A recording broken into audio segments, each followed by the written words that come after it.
really see Station at Home as to be frank, it feels like an extension of my soul. I call our film the little film that could. Unless you have mad connections or mad money, it is pretty much next to impossible these days. This is a film that was made with love and affection from everyone involved. It was made to look like it was a couple $1 million. Daniel is a force of will.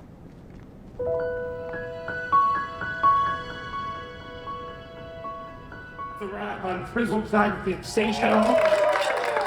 so much poetry in these little hidden moments in life.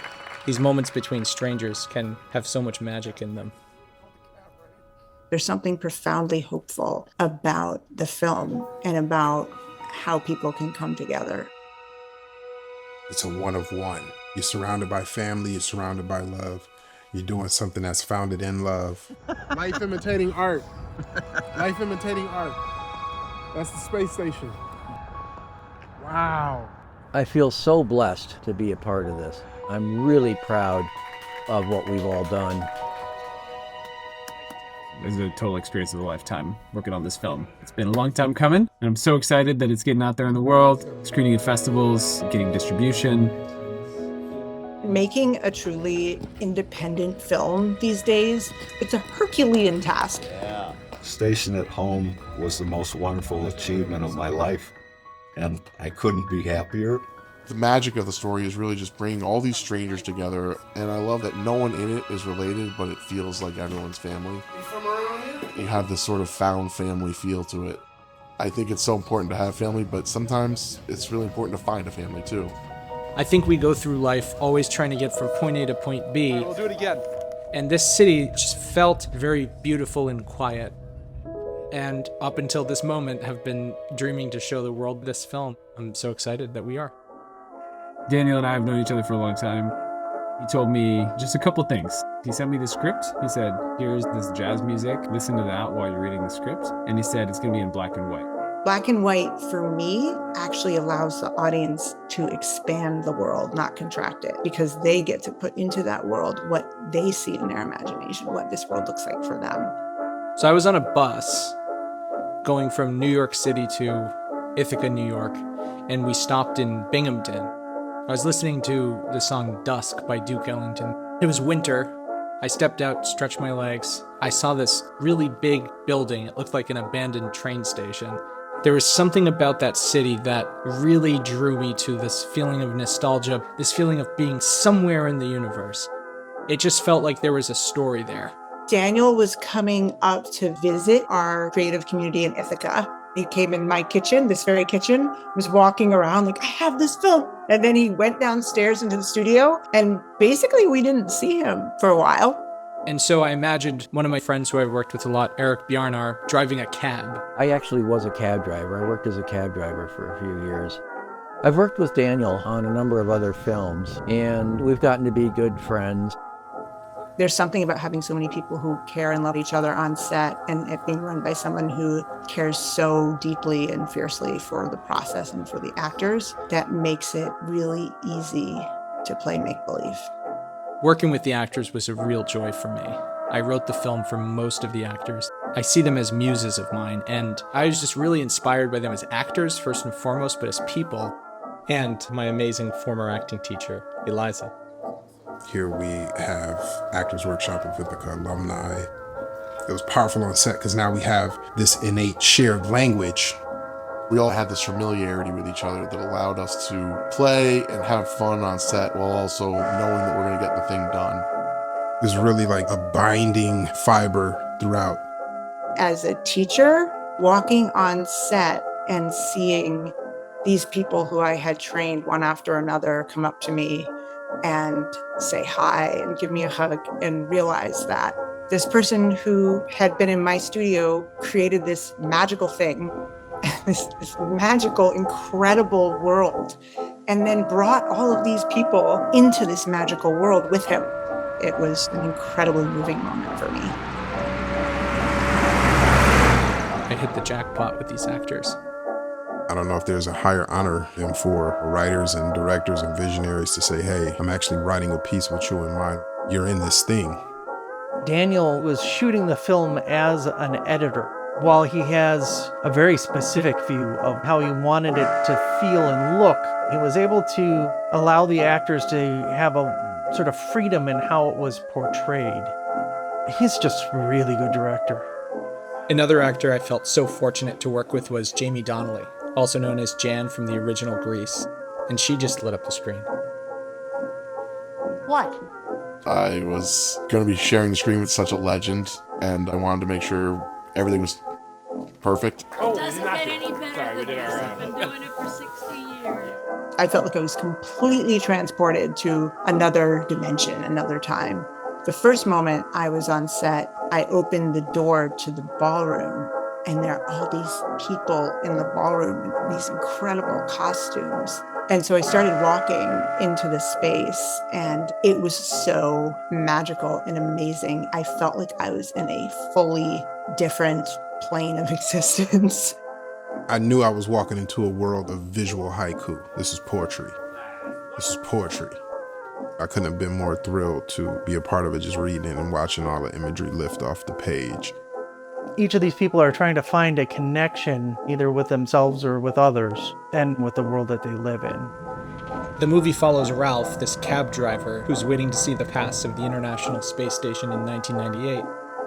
He shares this love of space with his late mother, and he meets all these wacky strangers along the way, these passengers of his, who take him on an adventure he didn't ask for. All over one night. Action, guys.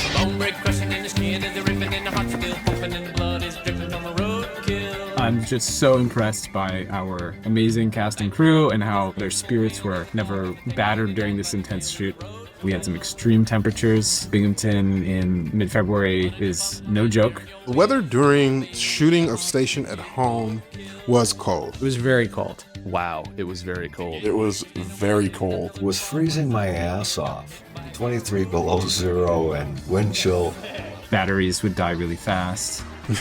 That was one thing we didn't have to act out. We were cold. It was cold, freezing. Luckily, we had the most easygoing crew in the world, including members of the cast who had to be standing outside with nothing but just a leather jacket and some jeans. Daniel seems to have some sort of affinity for doing shoots in the middle of the night. We got there as it got dark, and then it just continued to get darker and colder. But there's still something about that serene stillness of winter that can give you these really beautiful, majestic, meditative moments. The cast and the crew were really sharing a solitude together. And something about that, I think, seeped into the film itself. The schedule was incredibly tight. We had only 3 weeks to get this thing in the can, and it was entirely overnights. We really wanted to pay homage to films that did a lot with a little, had a lot of hustle and a lot of spirit, and so we wanted the visuals to kind of reflect that. Working with Jackson was just a real pleasure for me. He's one of my best friends. When you have that fortune of meeting someone who you jive with aesthetically, it's the best thing in the world. Jackson Jarvis brought the visual haiku to physical manifestation. I can remember him pulling me around and I'm checking out one of the reference monitors. It was that it moment where I was like, oh, visual haiku par excellence. Jackson is able to balance what he wants to see in his vision with what Daniel's doing. They kind of mind meld. They finish each other's sentences. Jackson's work is so good. I absolutely fell in love with the crew. They were wonderful. They did such a wonderful job. You're seeing the passion, the attention to detail, the specificity all around you. You're in this collaborative environment where if everybody's bringing their A game, it becomes contagious. I remember reading the script and thinking, these places are as unique as these characters, and the story is kind of meant to be in Binghamton. We also needed a space where we could do our car work. Because we were a low-budget film, we didn't have money to pay for a real soundstage. So racking our brains as to where we could pull a car in and be able to do all sorts of lighting effects and put a green screen and stuff. We were just coming back from the airport, confirming that location. And it just dawned on me, I said to our producer, Matt, what about the airport hangar? And he just looks at me and goes, that's it. So we ended up shooting the whole cop chase and all of the cab driving stuff in the airport hangar in Binghamton. We were able to move some planes around. We were tucked away in the corner there with the picture car. Surrounding us were all of these private planes. That was just so unique and I think so much a part of this kind of grit and creativity of the cast and crew. It was crazy, but in an indie film, you really have to be inventive and you have to think on your feet quickly.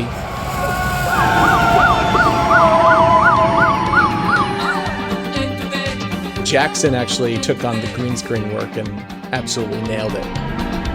It looks perfect. The crew came together and made it work because they believed in the project for so long. If you have the support from your cast and your crew and have a community like Binghamton, you can go a long way.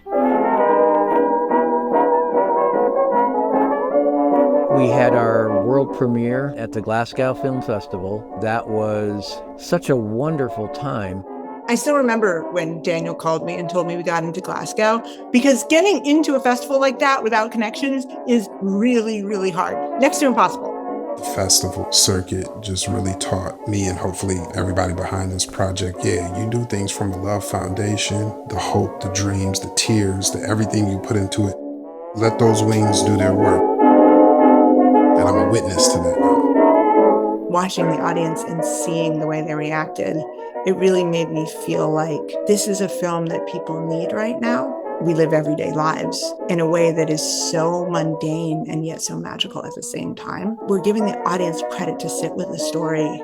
It was just amazing to hear how much people appreciate the small character moments in this film, the story, and just how beautiful the film is.